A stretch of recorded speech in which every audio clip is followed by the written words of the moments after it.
ko para libre ko ka. 50%. Malapit ka na maging senior. 8 years pa. Ilang ka na? 7 years. 7 years. 10 years pa. Yung taon. At ang taon po ito po yung tinis mo ng libreng tubig sa mga batang at mga programang magpatuloy para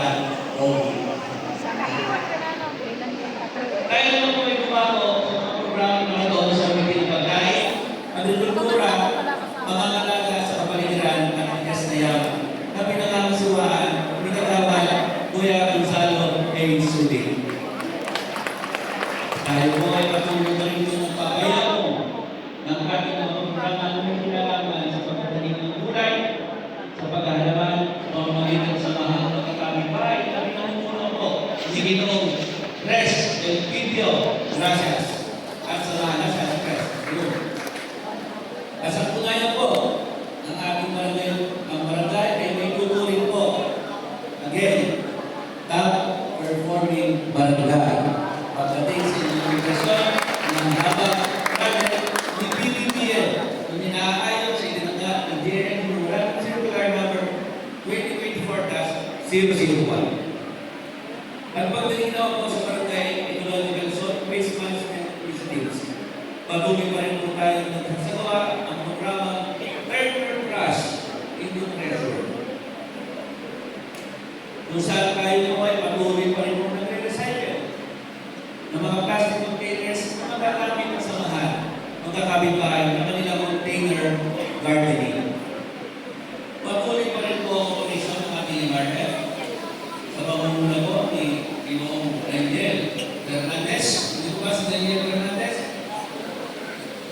At patuloy pa rin po natin sinasagawa ang programang Barangay at Kalinisan Day kung saan ituturing po muli tayo na top-performing barangay. Ang ating barangay pagdating sa kalinisan ng barangay na naaayon sa itinangga ng DILG Random Circular Number 2024-001. At kumahal po, isipin na hindi po magkamalit ng mga ikakalagang committee at aking mga kasama sa sabon.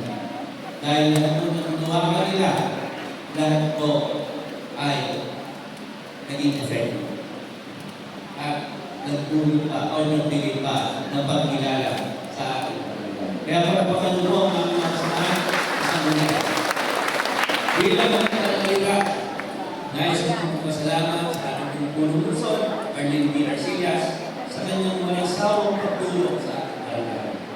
Ramdam na ramdam po natin ang inyong pusong pagtulong sa ating nasasakupang barangay.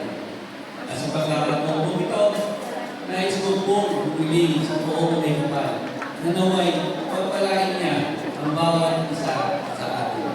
At ako po, bilang inyong punong barangay, kasama mo ang mga masisipag sa mga barangay members, ay buong pusong nakakakot sa inyo na amin pong ipagpapatuloy at magbibigay po sa inyo ng isang mapusong serbisyo publiko. Muli po, maraming